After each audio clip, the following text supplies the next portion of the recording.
Hey, y'all want to hear something funny? This just makes me laugh.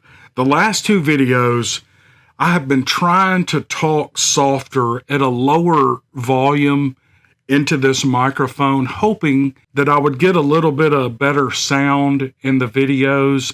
And because I tend to scream at this mic, kind of like I'm doing now, but I'm used to projecting my voice so people can hear me, except my wife. She can't ever understand hardly anything I say. I get more "what" from her than I get from anyone. Oh, my grandkids too. But that's because I'm probably mumbling. But I'm used to projecting my voice like this. And I listened to the video that I did yesterday, and I thought, man, you sound depressed. So I'm not going to do that anymore. I'm just going to be me, and I'm going to talk loud, try to control the volume and edit. And that's what I'm going to do from now on. But I'm always trying new things. I'm trying to get better is what I'm trying to do. And I want to make these videos as best I can. But I think they're just okay when I'm just me. So I'm just going to be me and scream at the microphone. And I'm going to tell some Bigfoot stories right now. All right, here we go.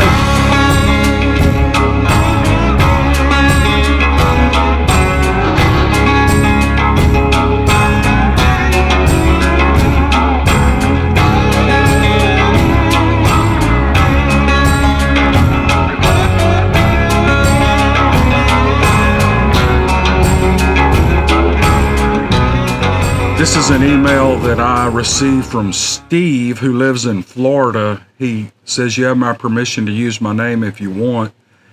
I'm very comfortable with my story at this point in my life.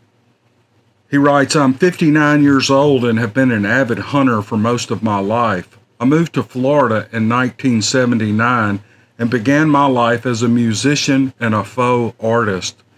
As a young man, I was introduced to Florida hunting by a good friend of mine who has since passed away. This story takes place in the Three Lakes Wildlife Management Area in Osceola County, Florida. The year was 1995. It was Thanksgiving Day. We were camping in a public camping ground with good friends. My friend Jim and I decided to hunt the Swamp Island as we did many times before. It was just another day. We had to be back at camp before 1 o'clock for dinner, so we left the island about 12 o'clock in the afternoon. Now, bear in mind, it was gun season. You're required to wear 500 inches of orange in a wildlife management area in Florida. Any person that would attempt to hunt during rifle season without orange would be absolutely crazy and a little bit stupid. Jim and I hunted this island, which is in itself extremely spooky. In fact, his wife would not even go out there because she thought there were Indian spirits of some sorts, which I didn't argue with. The walk to the island was in about 2.5 feet of water for about 150 yards in a thick cypress swamp. I kept this trail cut minimally for accessibility, and I knew it very well. I had hunted this island dozens of times alone. It's funny because I'm a grown man and still the boogeyman gives me the willies, if you know what I'm saying. We all know there are things out in there that we cannot explain. When I'm in the woods, I'm always on alert for anything. We did not see any deer or pigs during the morning that I can remember. We left this island to go back to the vehicle. Upon arrival, I opened my back window to my Bronco, and it made the usual screeching sound, which I could not seem to get rid of. We loaded our firearms into the back of the truck. I did this first, and then Jim followed up doing the same. As Jim loaded his guns in the truck, I walked out to the road. I looked down the road for game, only to see this huge, tall, lanky figure walking diagonally to the other side of the road into the thick palmettos. I said to my friend Jim, look at this crazy dude in the ghillie suit without his orange vest on. By description, the hair looked the same color as buck hair, brown, but not too long. Body was lanky looking and very tall, very long arms and wide shoulders. It seemed to be a male and did not notice us in the road looking at him because he was walking away at an angle. Jim made a remark and came to the road and looked at this thing. I remember saying, "What a fool." Just then, another smaller one came out holding what seemed to be either a baby or a pregnant belly. Now, when I saw this, obviously to me it was a female. She had jet black hair from head to toe. She had large breasts and a big belly. My friend Jim said, "Dang, that's a gal," in his twangy country boy voice. My next words were those are swamp apes. Man, I want to tell you the hair on the back of our necks was up as high as it could go.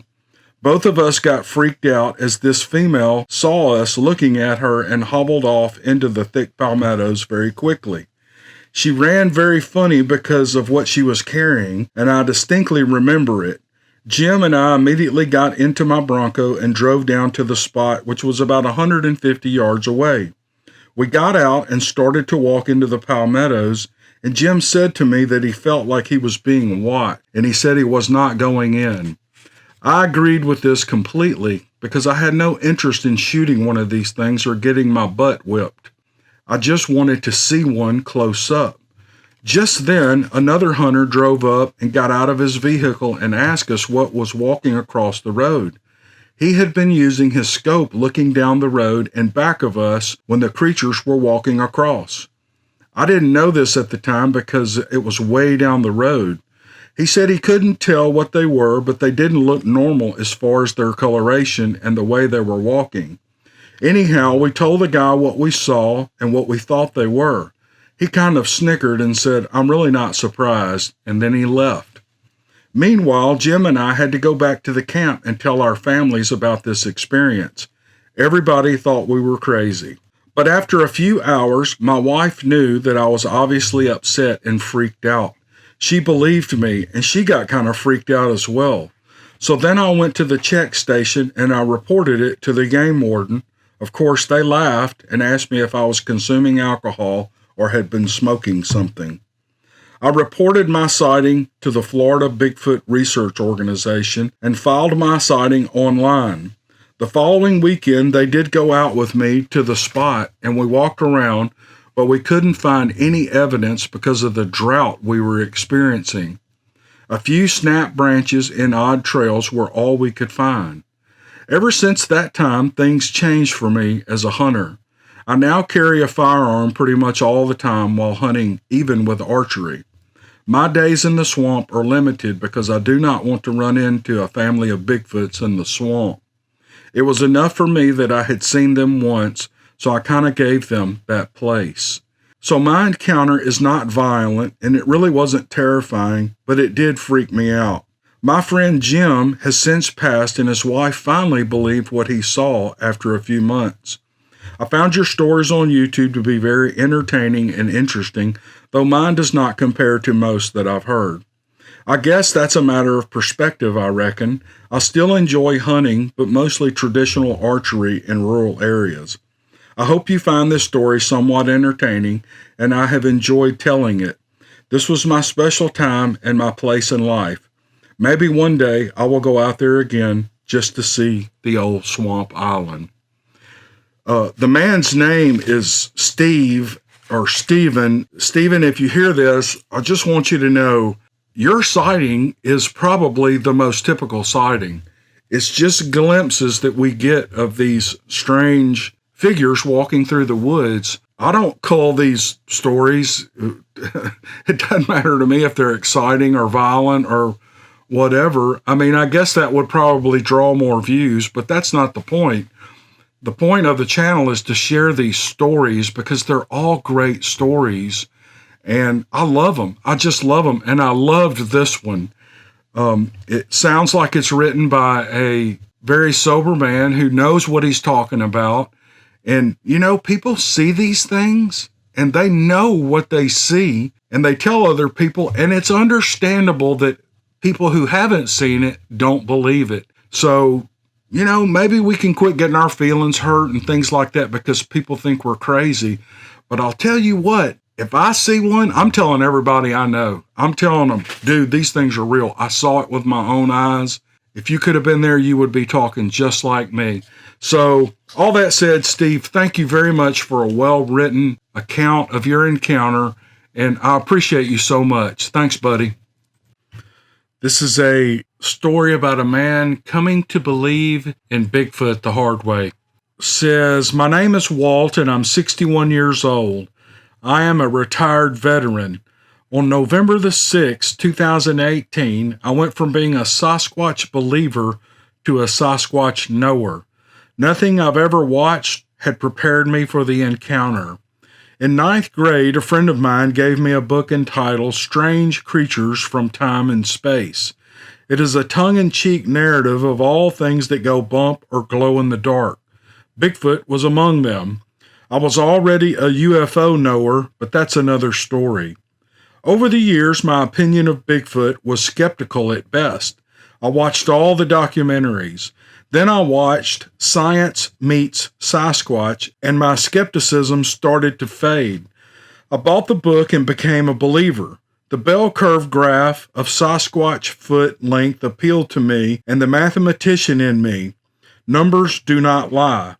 In 2017, we moved from Las Vegas, Nevada to Charleston, South Carolina. I have been in and out of Charleston for 11 years and wanted to retire there. My grandchildren live there. My daughter wanted to go to college in South Carolina. I wanted to retire to a place that reminded me of what California used to be with trees and an ocean. The prospect of doing some squatching was on my mind. The Marion Francis National Forest beckoned me. According to the BFRO, there are not many Bigfoot sightings in South Carolina. I think that's because they're called boogers, not Bigfoot around here. The locals have stories of the Ashley River swamp monster. When we settled into our new home, I did not think I'd stumble onto any Bigfoot. However, one morning, waiting for a credit union to open up, I saw a Bigfoot stick structure right at the edge of the parking lot. I investigated and took pictures and posted the event on my blog. Now for the good part.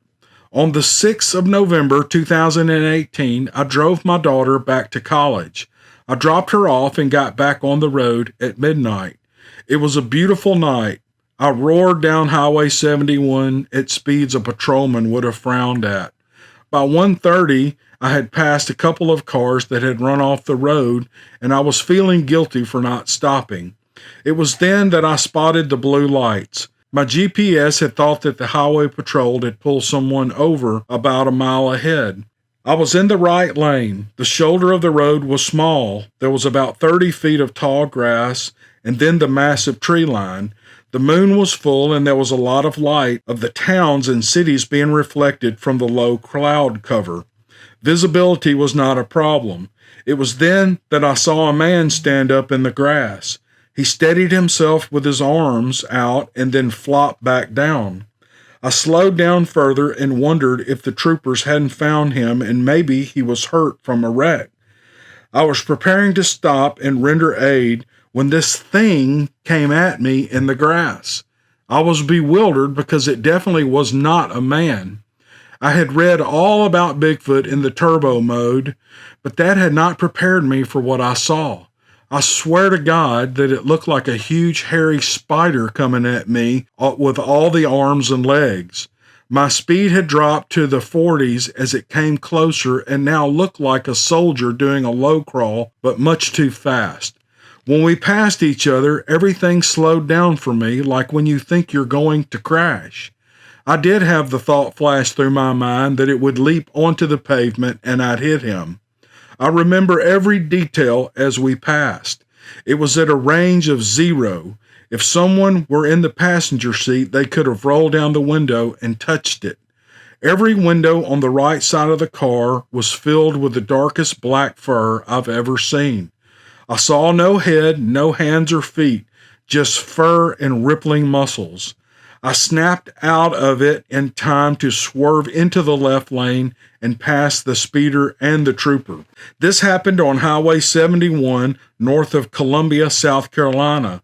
I did not stop to get a GPS location. All I wanted to do was get home. All the way to my exit home, I was talking to myself, trying to digest what I had seen. That was a black bear. That was a black bear. No, it wasn't. Yes, it was. Shut up. When I got home, I Googled black bears in South Carolina. I found there are two groups, the coastal group and the inland group.